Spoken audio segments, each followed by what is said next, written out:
이항영 전문위원과 함께하는 딱이거 시간입니다. 어서 오십시오. 네, 안녕하세요. 오늘은 웬일로 주식 얘기해 주신다고 들었거든요. 네, 왜냐하면 시장이 워낙 좀 급박하게 돌아가고 있고요. 저희가 모든 코너에서 좀 긴급 진단 같이 하고 있지만 시장이 좀 흘러내리고 있지 않습니까? 특히 어제 코스닥이 3% 넘게 장중에 좀 더 빠지기도 했었는데요. 그래서 오늘 이런 얘기를 좀 점검을 해보는 것이 시청자분들한테 어떤 섹터나 이런 것보다는 도움이 될 것 같네요. 어떤 지금까지는 이슈를 소개해드린다든지 투자 아이디어를 새롭게 제시해 주셨다면 시장의 상황이 상황이니만큼 오늘은 시장 본질에 대해서 한번 얘기를 해볼까 하는데요. 특히 좀 외국인이 워낙 많이 파니까 또 이것 때문에 시장도 힘들어지고 많이 위축되는 거 아니겠어요? 네, 맞습니다. 어저께까지 닷새 연속, 그러니까 연속 스트레이트로 매도를 하고 있는데요. 지난 11일 이후 코스피에서만도 한 1조 5천억 이상 순매도가 나왔습니다. 물론 국내 기관은 순매수하고 있다고 하지만 실제 이 부분도 좀 여러분들 꼼꼼히 따져보셔야 되겠는데요. 투신이라든가 은행, 사모펀드 등 그리고 연기금은 열심히 팔고 있습니다, 지금. 오히려 좀 사는 쪽은 거의 뭐 증권사 상품 정도 제한 없거든요. 증권 상품은 여러 가지 이유로 단기 매매하고 뭐 좀 약간 개념이 다르지만요. 어떤 국내 기관도 외국인도 지금 주식을 팔고 있다라고 일단 이해하시면 되겠습니다. 그런데 왜 이렇게 스케일을 키워가면서 계속 팔고 있는 걸까요? 네, 외국인의 매도 배경은 물론 외국인은 저희가 만나봐서 얘기할 수는 없겠으나 제가 이런 부분 좀 분명히 말씀드릴 수 있는 것은 한 가지 있는데요. 그것은 대한민국의 주시장이 어찌됐건 이머징 마켓 안에 들어있다는 것이 소위 저는 이머징 마켓에 들어있는 것이 저는 원죄라고 생각하고 있습니다. 그러면 실제로 이머징 마켓에 대한 외국인의 시각이 한마디로 썰렁하다라는 표현인데요. 어제도 한번 잠시 소개해드렸던 표를 다시 한번 인용해드리겠는데요. 최근 일주일 동안요. 쉽게 해서 미국은 자금 계속 들어가고 있습니다. 이머징 마켓 전체적으로 22억 달러를 순 유출했는데 이게 어떤 흐름으로 보면 이런 거죠. 2016년에 소위 트럼프 대통령의 당선 이후에 미국에는 최장기간 순매 유입이 들어오고 있고요. 2016년 4분기 역시 뭐 트럼프 대통령이 대통령 당선 딱 4분기 아닙니까? 그때 이후 연속 최장기 지금 순 유출이 일어나고 있는 것이 지금 양쪽에 극명한 차이라고 일단 이해하시면 되겠고 그러다 보니 주요국 주시장이 브라질이 일주일 동안 17%나 내려갔죠. 터키도 한 8, 9% 내려갔고요. 베트남도 3, 4% 내려가는 등 분위기가 한마디로 좀 썰렁하다라고 일단 이해하시면 됩니다. 사실 그리고 제가 외국인이어도 무역 전쟁 한창 계속 벌어지고 있고 FOMC에서는 금리 올리고 있잖아요. 그러다 보니까 내가 만약에 신흥국 시장에 자금을 이렇게 댔다 하더라도 사실 빼서 미국에 집어넣고 싶어질 것 같아요. 이 부분도 다시 한번 좀 말씀드리면 저희가 올 봄부터 이런 얘기 많이 드렸는데 올 봄에 지금이 아니라 처음 2월, 3월에 트럼프 대통령이 무역전쟁 얘기 많이 했을 때 그래서 많은 사람들이 무역전쟁은 큰일 나게 되겠지만 실제로 보면 본질은 그것도 아니라 말씀드렸어요. 본질은 기억하시겠지만 어찌되었건 시장에서 한 2년 동안, 2, 3년 동안 크게 끌고 왔던 것은 소위 양적 완화의 시대였단 말이죠. 기억하시죠? 글로벌 양적 완화 시대에서 지금 뭐의 시대? 대차 대조페이 축소의 시대, 바로 이것이 모든 것의 출발점이다라고 일단 이해해서 되겠고요. 거기다가 말씀드렸던 지금 추가적 플러스 나오는 것들이 바로 이런 것들이죠. 구체적으로 말씀드리면 무슨 무역 분쟁이 일어나고 미국 금리 상승 이런 것들이 모두 부담이 되는 건데 이런 것들이 특히 이머징 쪽에서는 이머징 마켓에 당연히 이런 것들이 그 다음 순서로 나오는 거지 이머징 마켓의 실적이 악화되겠고요. 미국의 금리 상승하면서 돈이 빨리 다시 돌아가면 미국이나 다른 나라로 돌아가면 그들 나라에서 돈을 바꿔야 되니까 화폐 가치가 하락하는 것이 되겠는데요. 오늘 지금 다시 한번 미국 전 세계 이머징 마켓 통화지수 하락을 보면 지금 위에서도 고점에서 많이 내려와 있는데 이 부분이 실제로 2015년, 16년보다 여전히 핵심은 여전히 많이 올라와 있는 상태다. 그렇기 때문에 지금부터 더 떨어지더라도 이게 뭐 이상한 거다? 전혀 이상하지 않다라고 최소한 외국인들의 입장에서 보면 생각할 수 있다라고 그 부분을 좀 주목해서 해야 되겠습니다. 근데 외국인을 보는 입장에서는 또 그렇지가 않은 것 같아요. 마음도 계속 좀 조마조마하고 그러다 보니 이제 이런 어려운 상황들이 계속 이어지면 어느샌가 물론 전문가들도 여러 가지 지표를 다 참고해서 하는 거겠지만 이제 팔 거 다 팔았다, 사자라는 얘기가 솔솔 나오거든요. 어떻게 보십니까? 그런 얘기는 제가 늘상 하는 대답이 있습니다. 외국인이 많이 살 때도 마찬가지, 외국인이 많이 팔 때도 마찬가지인데요. 이제 다 팔았다, 다 샀다라는 얘기는 저는 금기로 여깁니다. 금기. 이거 왜냐하면 여러분들 주식할 때 보십시오. 주식할 때 보면 개인 투자분들도 더 이상 못 살 것 같지만 정말 사고 싶으면 어디라도 돈을 갖고 오죠. 그렇죠. 팔 때도 마찬가지예요. 팔 때도 똑같은 논리로 외국인은 공매 빌려서라도 주식을 파는 게 공매도 대주기 때문에 예. 실제로 돈은 상상 이상한 건 많이 살 수도 있고 많이 팔 수도 있다라고 보셔야 되겠는데요. 실제 이런 건 지금까지는 제가 수급 요인을 말씀드렸지만 실제로 보면 수급도 그 다음 얘기입니다. 수급보다 더 중요한 것은 결국은 펀더멘탈 그 하나거든요. 왜냐하면 다시 말씀드리지만 모든 주식은 저는 딱 이 한 4장 정도로 4문장으로 여러분들 정말 답이 나온다고 보고 있는데 첫 번째는 매출과 수익이 꾸준히 늘어나는지를 정말 따지셔야 되겠고요. 글로벌 시장, 국내 시장에서 경쟁을 이건 어느 나라, 어느 기업이나 마찬가지 따지셔야 되겠고요. 기업 경영의 투명성을 따져야 되겠고요. 그러니까 지금 대한항공 같은 욕먹는 거 딱 그렇게 이해하시면 되겠습니다. 예. 쉽게 얘기하겠고요. 그리고 주주 친화 정책을 잘하냐 못하느냐. 특히 세 번째, 네 번째에서 대한민국을 포함한 이머징 국가가 마이너스 요인을 받고 있다라는 점 이해하셔야 되겠고요. 바로 이것을 이해하시면 어떤 국가를 더 사야 되고 어떤 섹터를 더 사야 되고 어떤 기업을 더 사야 되는지는 답이 딱 떨어진다.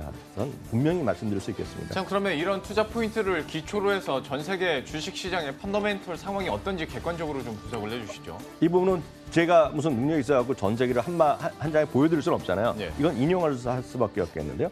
제가 자주 인용하는 겁니다. 뭐 한 달에 한두 번 정도 인용하는데요.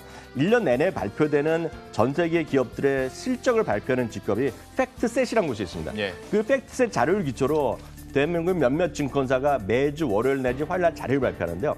미래에셋도 그중에 하나입니다. 그래서 저는 미래에셋 대우가 큰일을 하고 있다고 저는 개인적으로 믿고 있는데 문제는 방송에서 말씀드린 적절할지 모르겠으나 미래에셋 대우증권 직원조차 많이 활용을 안 하는 자료입니다. 제가 보기에 제가 이렇게 만나보면 이런 거 보냐 그러면 안 봤다 그럽니다. 그러니까 저는 좀 답답할 때가 많은데요. 전 세계요 12개월 선행 EPS가 지난달 대비 0.3%좀 하락했는데요. 문제는 북미는 노스 아메리카는 0.4% 올라갔고요. 중동 아프리카는 6.2% 떨어진 거. 제가 요약부터 말씀드립니다. 문제는 아시아 있죠, 아시아. 아시아 지역의 12개월 선행 EPS는 지난달 대비 0.8% 하락했고요. 물론 호주는 올라갔지만 말레이시아는 3.3% 최저치 떨어졌고요. 이익 조정 비율이 이 중에서 가장 중요한 것은 이익 조정 비율이라고 말씀드렸는데 이익 조정 비율을 다시 말씀드리지만 이게 어떤 전망하는 것 중에서 이게 늘어나게 발표한 기업과 이익을 줄어들게 발표한 게 차이인데요. 당연히 이익 조정 비율이 플러스가 좋습니다. 플러스. 이것만 이해하시면 이건 사실 대한민국도 다 나옵니다. 지금요. 대한민국 전 세계에서 전체적으로 지금 조금 올라가거나 내려가는 건데요. 북미가 16%로 한 달 전에 또 올라갔고요. 아시아가 9.4% 떨어졌는데요. 이걸 제가 지금은 큰 요약을 말씀드렸고요. 그림을 보여드리겠는데요. 지역별로 보면 아시아가 상대적으로 북미 이런 데보다 약간 낮지만 그래도 최근에 그나마 선방하고 있는데요. 문제는요. 그다음에 아시아의 국가별로 좀 오겠는데요. 아시아 국가별로 보면 제일 같이 한국에 박스 쳐놨죠. 한국이 마이너스 2.7%로 말레이시아 다음으로 지금 내려가고 있습니다. 지금요. 일진가율이 내려가고 있고요. 이익 조정 비율이 제가 중요하다고 말씀드렸는데요. 북미는 15.9%로 오히려 계속 한 달 전보다 늘어나고 있어요. 그렇기 때문에 돈이 몰린다라고 그냥 간단히 이해하시면 되겠고요. 아시아는 9.4%가 마이너스 나기 때문에 아시아에서 돈이 빠지는 그런 것은 이 그림을 보면 그냥 명확합니다라고 이해하셔야 되겠고요. 아시아 국가별 제가 다시 한번 보여드렸는데 한국 있죠. 한국은 마이너스 12.7%입니다. 올해 들어서 이게 플러스 난 적이 거의 없습니다. 지금. 우리나라 대비 인도네시아, 말레이시아 정도가 조금 아래고요. 우리나라는 지금 마이너스 12.7%가 거의 매번 똑같은 일이 벌어지고 있다. 이게 사실상 보면 많은 분들이 얘기를 안 해서 그렇죠. 이게 핵심입니다. 이게 핵심. 그렇죠? 이것만 이해하시면 주식시장을 보실 때 이걸 종목별로 다 나오거든요. 찾아보시면 이걸 좀 보셨으면 좋겠습니다. 근데 이런 이익 조정 비율, 특히 우리나라 수치 마이너스 12.7%를 보고 있으면 우리 국내 기업들 가운데서도 물론 뭐 작은 기업들은 말할 것도 없고요. 삼성전자조차도 이익 전망치가 약간 둔화되고 또 하향 조정되고 있는 분위기잖아요. 이것도 좀 반영이 되겠네요. 이게 좀 제일 걱정이죠. 왜냐하면 삼성전자는 절대적인 이익 규모가 엄청 크거든요. SK하이닉스랑 마찬가지인데요. 삼성전자도 그래도 조금씩 지금 컨센서스가 내려가고 있는데요. 이것도 역시 똑같습니다. 이것도 텀슨레이터가 전 모든 증권사 자료를 한 미래에셋 대우 장권을 제가 그냥 캡처해서 보여드린 겁니다. 제가 만든 게 절대 아니는데요. 2분기가 아래고 3분기가 위인데요. 3분기 그나마 3분기, 2분기 조금 기울기가 조금 내려가고 있단 말이죠. 수치가 지금 예민해서 그렇죠. 조금씩 내려가고 있어요. 그러니까 뭐든지 주식은 조금씩 올라가는 쪽이어야 되는데 조금 내려가고 있다라는 것이 반도체, 이건 반도체 전체 얘기인데요. 좀 딱 이해하시면 좋겠습니다.